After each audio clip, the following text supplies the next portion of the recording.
Good evening, Skipper Bob. Well, a few more hours, it's year 2025. Marami nagtatanong sa inyo kung okay na yung aking gasoline station. Okay na po. This is a mini gasoline station. 1,000 liters for diesel and 2,000 liters for unleaded. Di na po tayo kumuha ng premium kasi tatagal lang sa tangke. So, yung 2,000 is dedicated to the unleaded. Okay na po ang bintahan. Hope maka 300 plus siya a day. And that will be very, very nice. Tayo po ay nagpapasalamat sa pong may kapal. At yung Agribet, nag-start na ako ng mga farm input. Yung mga fertilizer at mga pesticide, herbicide. Yun lang muna, dahan-dahan. And later, magpa tayo doon sa mga saleables na hardware. Yung mga inahanap palagi. Mag-stock tayo para dagdag benta rin. Sabi nga na, it's never too late. Kasi si Colonel Sanders, 65 years old, ang mag-start ng Kentucky Fried Chicken. Well, this is a year in there. It's time for us to retrospect, no? Tingnan sa ating mga backyard. Kung tayo nagbibreed ng konti, tingnan natin yung mga lahi na nag-perform.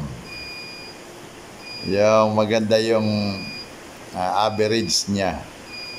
No? Hindi naman palaging panalo. May talo yan. Hindi ka nagsasabong kung sasabihin mo palagi kang panalo. May talo yan. Kaya lang, pagka maganda yung linyada mo, maganda yung pagka-breed mo, mas lamang po ang panalo. No? At marami yung gustong maghingi. Sa mga newbie, this is always your pitfalls, no? Akala nyo yung pagkakondisyon is napakadaling bagay. Ang pagkakondisyon po is, it takes time. Hindi pwede yung 7 days.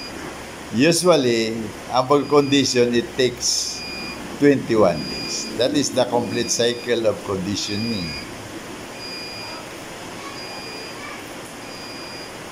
Kasi the old American cockers, dinivide po nila yan sa 3. Mayroon sila ng familiarization week, mayroon yung work week, at mayroon yung pointing week. Talaging 3 para kompleto. Bakit nilagyan nila ng familiarization week? Kasi very important po sa manok yung may familiarization.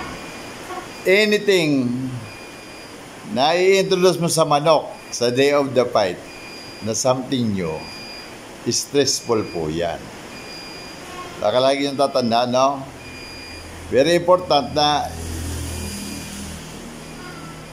yung panlaban natin na familiarize mo, no? Sa lahat na aspeto. Yung kanyang kulungan na gagamitin, yung fly pin, yung carrying box, yung kung gagamit ka ng portable keeping stall, ilagay mo sa dyan. Kailangan ma-experience niya na yan, kikak yan or stag. Kasi para sa day of the fight, pag nilagay mo siya doon sa carrying box, hindi na siya maninibago, hindi siya mabibigla. Less ang stress po. Ang stress hindi naalis yan. Palaging may stress. Kahit sa tao, palaging may stress. Kaya lang, less stressful kasi naranasan na nila Naranasan nila gawin mo sa carrying box, sa keeping stall, sa 3x3, sa matting. Lahat po yan. Kaya may tinatawag na familiarization week. At doon sa familiarization week, doon mo rin po i-introduce yung gamot na mga gagamitin mo. Kaya kay Skipper Bob, nagamit na ako ng Libimin GK at Power Pack. Tapos naglalagay na tayo ng toppings. Yung tatlong manipis na hiwa ng saging, tatlong manipis na hiwa ng kamatis, tatlo o apat na resin. No? Yung resin na apat na gupit-gupitin mo po para maganda ko at madaling kainin ng manok. Ini-introduce na natin sila doon. Para magsisimula silang kumain na mayroong ganon, yung kanilang sistema masasanay na. Tapos makikita mo yung reaction nila sa Libby Minjiki at Power Pack. At yung ka na rin mag-introduce ng B-Complex, Centrum, at yung Korean Jelly, yung Vitagen. Depende sa schedule ng laban mo. Kasi kahit po sa tao, iba-ibang reaction ng katawan sa certain na drugs o gamot, no? Vitamins man yan o ano man yung gagamitin mo. Iba-iba po ang reaction yan. Kahit na nga po yung syndrome, mayroong araw na pag ininom mo yung syndrome, maganda pakiramdam mo. Mayroong araw na pag ininom mo, inaantok ka. Mabigat ang ulo mo. Yan po ay katotohanan. Mag-remarks kayo kung mali ang obserbasyon. Kaya, i-introduce mo siya dun sa familiarization week. I-introduce mo siya dun sa work week. Okay na po yung katawan niya. Yung sanay na sa absorption ng ganong gamot. No? So, pagdating sa pointing week, hindi na po siya maninibago. No, yan po ang essence niya. No? Kaya, yung conditioning is 21 days. Huwag kayong maniwala doon sa 7 days conditioning. Wala pong 7 days conditioning. Lahat po, yung tatlong kip na binili ko sa US, yung kay Calvin Cotzatruel, kay Night Owl, kay Paul Hollin, at kay Charlie Carl. Lahat po yan, 21 days.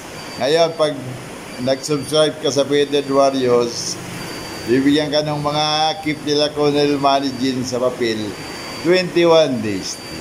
So, since sinauna pa, at tayo'y gumaya lang sa mga Amerikano sa mga competition na yun na paghahanda ng manok. It's always 21 days, 3 weeks. Kung may magsasabi sa iyo, lamang pa dyan, panibago na po yan. Ang may babahagi ko lang sa inyo yung aking eksperyensya, yung aking nabasa at yung aking nakita kasi bumili mismo ako ng NBHS form pa po noon. Kasi bata pa tayo ng cheap meat pala. Ayan po, maraming salamat. Kaya itong year-ender, ito yung panahon na pag-iisip, pagmuni-muni, tingnan yung resulta ng ating hobby. Tayo ba'y hindi nalulupig, hindi mabigat sa ating finances? Kasi palagi nyo po tatandaan na tayo'y yung ating panlaban, kinukuha natin doon sa extra na income natin, no? Yung hindi na natin gagamitin sa iba. Pero kung may paggagamitan ka pa, pamilya, pambayad sa bahay, pang-aral ng mga bata, yun muna unahin mo. Yung natitirang konti na hindi para sa doon, na kapag save ka na, yun ang call mo sa hobby. Pag-alaga ng manok. Ang pag-breeding po entails expenses yan, no? Kung sa katulad kong backyard na may solar, mas malaki expenses kasi mag-grass cutter ka pa regularly yan. So, magastos. Kaya ito, year-ender, mag-combo tayo.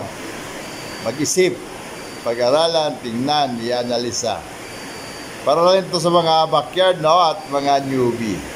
Hindi natin na sakop yung sobra-sobra yung extra na pera nila, malalapad ang farm. mahaba po ang logistic niya. Kung tayo ay working man lang, wag po tayo mangarap na magkagaya natin yung ginagawa. Yan po ay isang katotohanan. Yun lang po, maraming salamat. God bless you all. Welcome to the year 2025. Sana ay supportahan yung aking channel. Baka pag nakita ni YouTube na marami ulit kayo nag-view at nag-subscribe, baka ibalik nila yung monetization nito.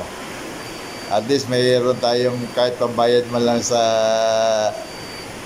mga data sa Wi-Fi. Salamat. God bless you all.